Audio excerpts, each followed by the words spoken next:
Marie est donc dans les faveurs divines. Marie est donc dans les faveurs de Dieu. Et à cause de cette faveur que Marie a pour Dieu, Marie est pour nous un modèle. Si Marie est dans les faveurs de Dieu, Marie peut nous obtenir des grâces. Si Marie est pour nous une faveur divine, alors Marie peut nous introduire dans le secret de Dieu. Elle connaît le cœur de Dieu. Elle connaît le battement du cœur de Dieu. Vous comprenez pourquoi dans l'histoire de l'Église, il y a une icône dans l'Église qu'on appelle cœur immaculé de Marie et cœur sacré de Jésus. Vous comprenez? On exprime à travers cette image que ce que Marie ressent dans son cœur, Jésus le sent dans son âme. Et ce que Jésus sent dans son âme, Marie ressent dans son esprit.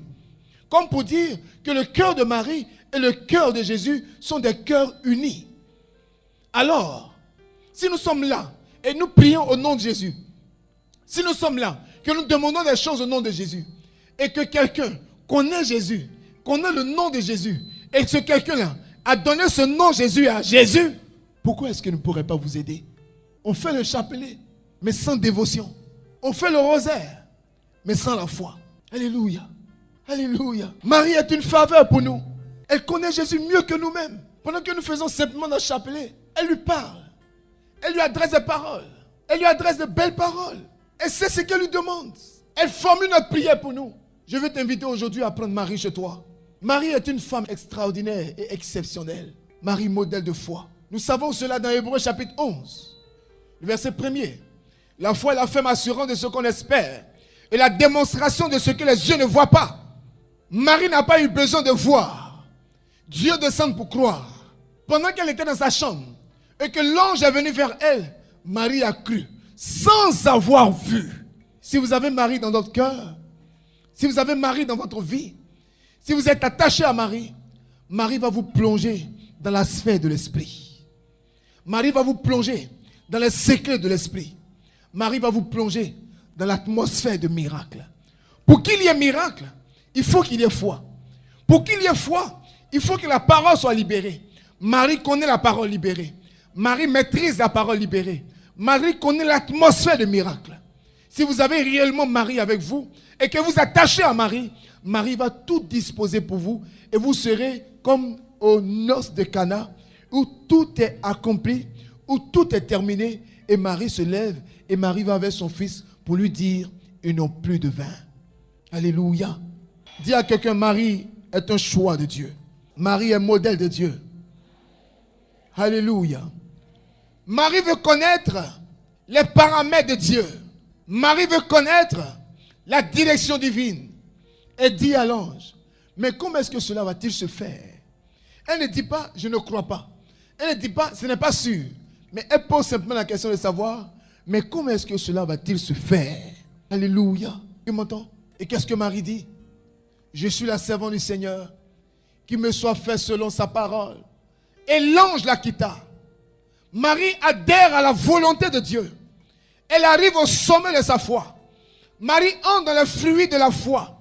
Marie a donc accepté le détachement, le dépouillement et le renoncement. En disant oui à Dieu, en acceptant la volonté de Dieu, on accepte de se détacher, on accepte de se dépouiller, on accepte de renoncer à beaucoup de choses. Toi, mon frère, toi, ma soeur, c'est vrai que tu attends quelque chose de Dieu ce soir, mais tu t'es détaché de quoi? Tu as renoncé à quoi? Détachement, dépouillement. Tu t'es dépouillé de quoi? C'est bon de dire Seigneur, donne-moi. Mais avant de dire donne-moi, là, il faut laver ta main. Avant de dire donne-moi, qu'est-ce qu'il faut faire? Il faut que ta main soit disposée à recevoir ce que Dieu va te donner. C'est ça le dépouillement, le détachement, le renoncement. Tu as renoncé à quoi? Tu es assis là. Tu attends que Dieu te bénisse. Tu es assis là. Tu attends un miracle. Mais pendant que tu es assis là, tu sais, la rancune va te tuer.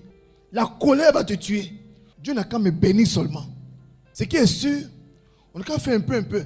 Dieu n'a qu'à changer ma situation là seulement. Ce qui est sûr, je n'ai qu'à guérir seulement. Le reste, on va voir. Demande à quelqu'un, comment Dieu peut-il te guérir dans ce genre de conditions? Comment Dieu peut t'exaucer? Et pour couper le coup, tu prends le chapelet. Tu commences à faire le rosaire. Tu fais rosaire sur rosaire. Tu connais tous les mystères par cœur. C'est vrai. Mais il n'y a pas un mystère de rancune. Il n'y a pas un mystère de colère. Enfant de Marie qui ne pardonne pas.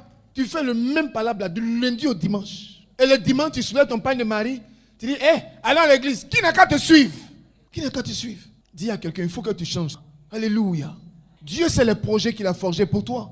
Selon Jérémie chapitre 29, le verset 11. Mais le projet que Dieu a forgé pour toi, je veux te donner un secret. Si tu veux grandir dans ces projets, il faut que tu acceptes de marcher avec Marie.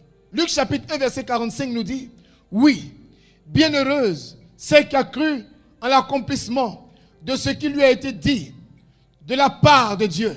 Alléluia. Ce n'est pas un jeu, Marie. Luc chapitre 1, verset 48 dit encore la même chose. Parce qu'il a jeté ses yeux sur l'abaissement de sa servante.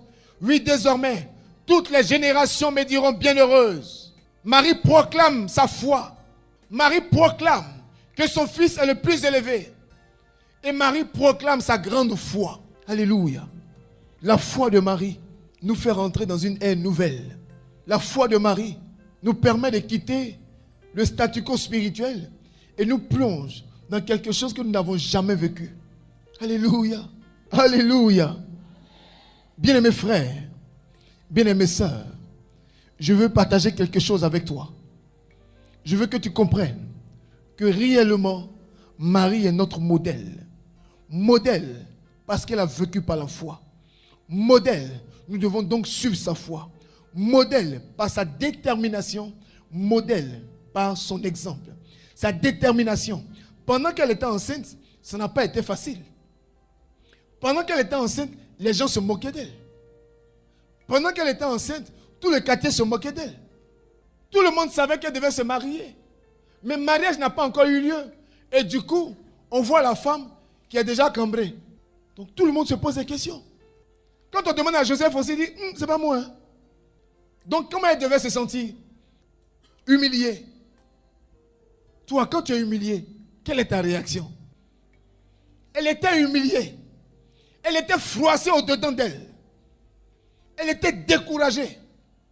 Mais elle n'a pas ouvert la bouche pour dire, vous là, vous ne savez pas que c'est Dieu qui m'a enceinté. Restez là, vous allez voir. Vous allez voir. On est sur la terre ici, non? On n'est pas à Abidjan. On va voir. Tu as vu comment tu as envie de vite parler, non? Quand on est enfant de Marie, on ne parle pas. On encaisse. Elle a encaissé. Elle a subi des choses. Mais tout ça là, elle ne pouvait pas parler. Pourquoi? Parce qu'elle savait d'où est-ce qu'elle avait tiré sa grâce. Quand tu sais que c'est Dieu qui t'a béni, quand tu sais que tu es enfant de Marie, quand tu sais que tu marches dans les pas de Marie, il y a des choses qui arrivent, tu es tranquille, tu es calme. Parce que tu sais que notre dame de victoire, parce que tu sais que notre dame de la lumière, parce que tu sais que notre dame de tous les peuples, parce que tu sais qu'elle est devant toi, notre dame de toute grâce, elle ouvre ses mains et puis elle dit, du calme, je m'en charge, avance, du calme, je m'en charge, avance simplement. Marie a été humiliée. Les gens qui guettaient Joseph là, et tous ont mis leur bouche dedans. Alléluia. Marie a été choisie par Dieu pour nous conduire dans le chemin de la foi. On prie, je veux la foi. Seigneur, donne-moi la foi. Donne-moi la foi. La foi se trouve dans le chapelet. La foi se trouve dans le rosaire. La foi se trouve en Marie. Mais pourquoi? Pourquoi en Marie? Parce qu'elle est modèle de foi. La foi, c'est quoi? C'est croire en ce qui n'existe pas. La foi, c'est quoi? C'est croire en ce que Dieu a dit, mais que les yeux n'ont pas encore vu. Quand l'ange parlait à Marie, est-ce que Marie a vu l'enfant dans son ventre en même temps bouger? Quand l'ange parlait à Marie, que tu es le choix de Dieu, est-ce que Marie a fait une vision où elle a vu tout le monde d'un côté et puis elle seule, elle était à droite? Mais pourquoi est-ce qu'elle a accepté? Parce que son cœur était déjà disposé. Pourquoi elle a accepté? Parce que son cœur était déjà rentré dans la repentance, dans le renoncement, dans le dépouillement, dans le détachement. Pour entrer facilement dans les grâces que nous voulons, nous avons besoin de marcher avec Marie. Marie, en faisant le chapelet, en faisant le rosaire, en nous attachant aux vertus de Marie, Marie nous aide. Marie voit les choses venir. Elle dit, le puissant fit pour moi des merveilles. Saint est son nom. Et qu'est-ce qu'elle dit encore? Toutes les générations me diront. Je suis en train d'expliquer un truc simple. J'explique que quand on a Marie, Marie nous aide à anticiper. Marie voit loin. Marie voit l'avenir. Pourquoi? Parce qu'elle-même, elle a été fondée dans l'avenir. Quand l'Esprit de Dieu est descendu sur elle, et que l'Esprit lui a dit, voici le projet que j'ai pour toi, et qu'elle a commencé à parler, il n'y avait pas eu 2 mois, il n'y avait pas eu 3 mois de grossesse. C'était au moment même où l'Esprit lui parlait. Poussée elle aussi par l'Esprit, elle prophétise et elle dit, toutes les générations me diront bienheureuse. C'était lorsqu'elle allait visiter sa cousine Élisabeth. Elle était au 3e mois, Élisabeth était au 6e.